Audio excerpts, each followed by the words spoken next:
Hey guys, and welcome to the Working Money Channel. So we have Evan O'Leary on the CoinDesk Consensus 2025 panel. Here's what he said. He thinks cryptocurrency is going to be the 12th sector of the economy.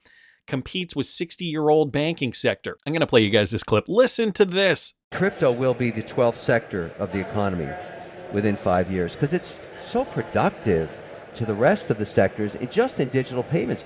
Just think about what happened when Robinhood bought WonderFi.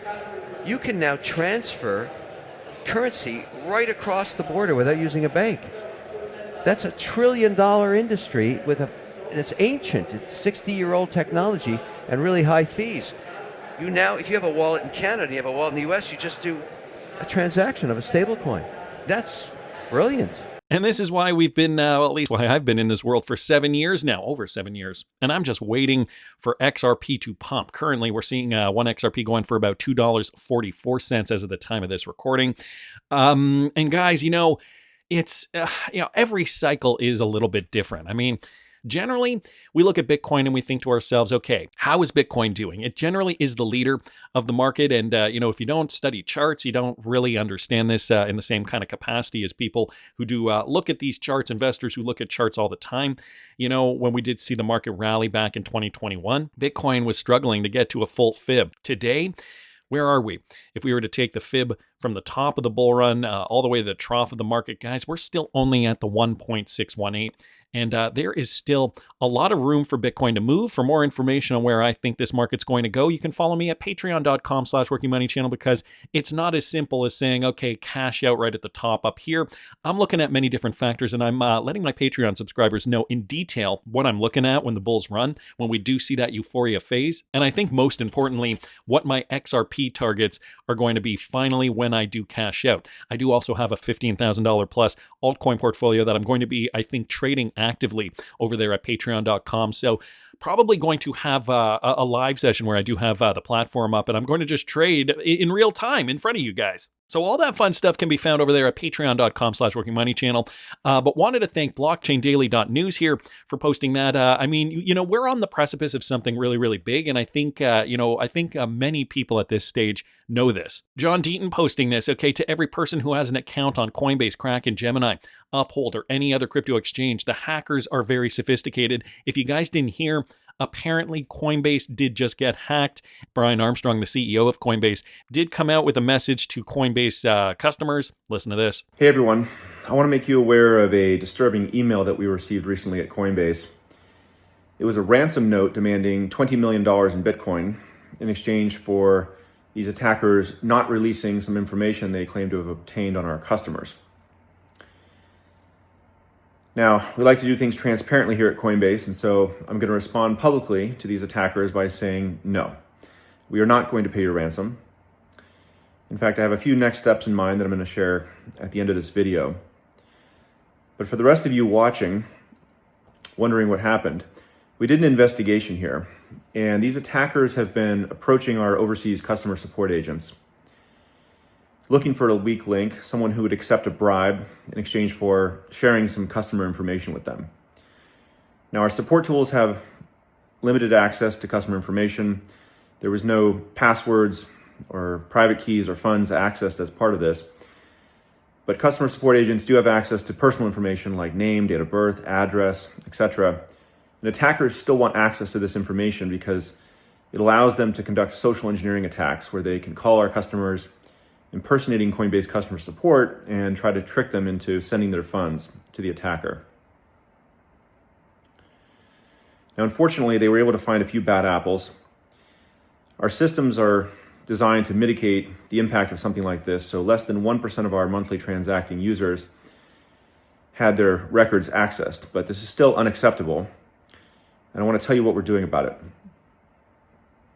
So first, any customers that were socially engineered as a result of this incident, we're going to reimburse them. There's more details on our website, on our blog post about the reimbursement process. You can read more there. Any customers who have been impacted by this or have been notified at this point. Number two, we're hardening our systems around customer support to make something like this much more difficult in the future. And third, we're actually relocating some of our customer support operations as a result of this. But the last step is maybe the most important, which is that instead of paying this $20 million ransom, we're turning it around. And we're putting out a $20 million award for any information leading to the arrest and conviction of these attackers. For these would-be extortionists or anyone seeking to harm Coinbase customers, know that we will prosecute you and bring you to justice. And now you have my answer. I gotta say, that's kind of badass. But be careful if you are a Coinbase customer. You may get an email from Coinbase support or Uphold support. So apparently, Coinbase wasn't the only exchange that was targeted. Uphold support, but it really isn't for them. I've had these emails sent to me and they look official, guys, so don't click on any links. Again, always keep... I always say that, whenever there is something like this that occurs, I always want to reiterate that if you do want to keep your cryptocurrency safe, you do have to manage your own keys. You do have to keep it in cold storage. I personally use the Ledger Nano. I do have a link in the description of the video. You can use my link if you want. You don't have to use it. I don't put it there to, to push it and get kickbacks off you guys. I put it there because I personally use the product and I love it. So if you guys are interested, everybody should be interested in custodying their own cryptocurrency, especially if you do have life-changing amounts of money invested. Check out the affiliate link. I've been using them since 2017 and never had a problem. We don't want this. And, these attacks are going to become more and more frequent as the months go on, as we do see the market rocking and rolling. So wanted to thank John Deaton for that. Michael Branch commenting that there are 4 major XRP ledger updates in the pipeline. Check this out, guys. The XRP ledger is set to receive transformative upgrades via new amendments that represent new features or other changes to the transaction process. The amendment system uses the consensus process to approve these changes, with validators voting on them. If an amendment achieves more than 80% support for 2 weeks, it passes, as we know. And I don't know if you guys did catch this. Dr. Artur Kurjakulov here did post in more detail about what these are. So fix amendments just went live for the XRP ledger. Now this is the current list of amendments under the vote. So DNFT number 1, that requires 1 more vote to pass. NPTs are the next in line by weight. X-Chain Bridge, the initiative has been abandoned in favor of Axelar, but we are still voting on it. We believe that we need more tools, not less. We have already voted for all these amendments. So credentials and permission domains is a hard no from us. So they voted no on that one, but it looks as though the other ones are going to be coming through, or some of them, some of them still do need to be voted on to have that full 80%. By the way, he says, if not voting is considered obstruction or bad faith, then by that logic, VET should be excluded from commenting on X-Chain Bridge and Fix X-Chain Reward Rounding, both of which he's not voting for. So don't get to brand disagreement as childish. Okay, so just with regards to, I guess, maybe some of the infighting when it comes to validators here.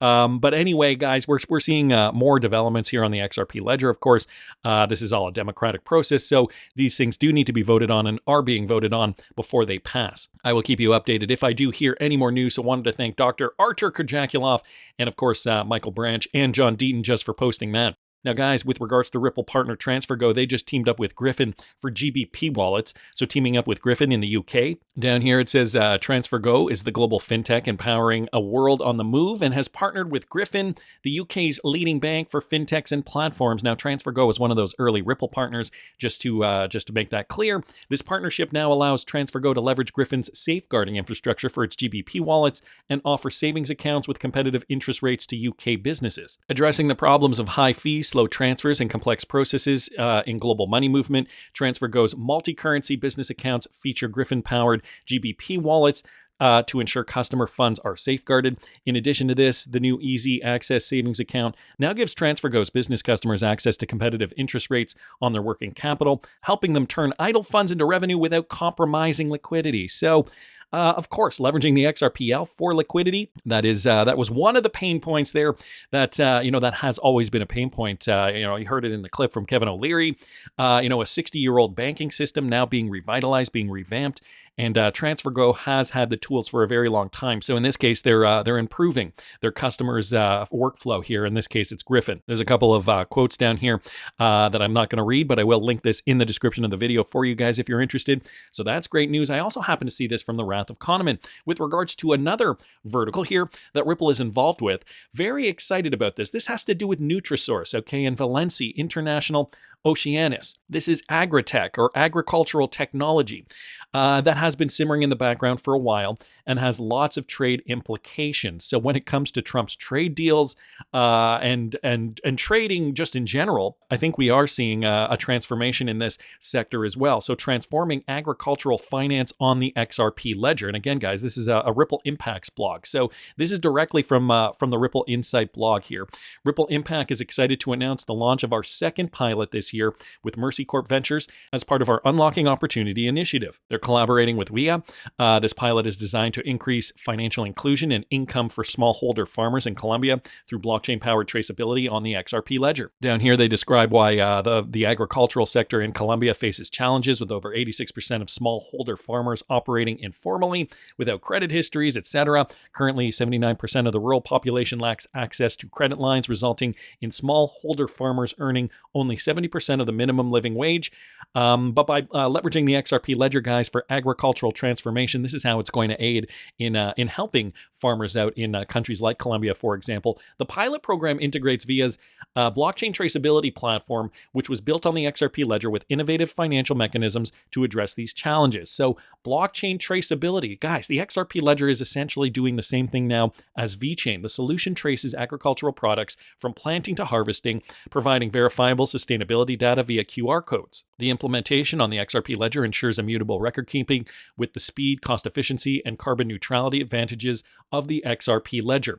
There's also market linkage, okay? By connecting farmers directly with input suppliers and produce buyers through the XRP-powered platform, the project stabilizes income and fosters stronger relationships across the supply chain. And what about Farm Now, Pay Later? That is number 3 here. VIA has already used the traceability data gathered through the pilot program to offer an FNPL option, allowing farmers to gain immediate access to agricultural inputs without upfront costs. This enables them to purchase the necessary supplies when planting crops and defer payment until the next harvest. So leveraging the XRPL for traceability, basically verifiability, this is the next step. This is why Ripple is, I think, so excited. Moving away from finance in a way. I mean, I guess the traditional financial system, the banks, the big banks and banking clients, they're looking to make an impact in a different way. Ratha Kahneman does also provide some other resources here. If you guys are interested in following, I will link this in the description of the video.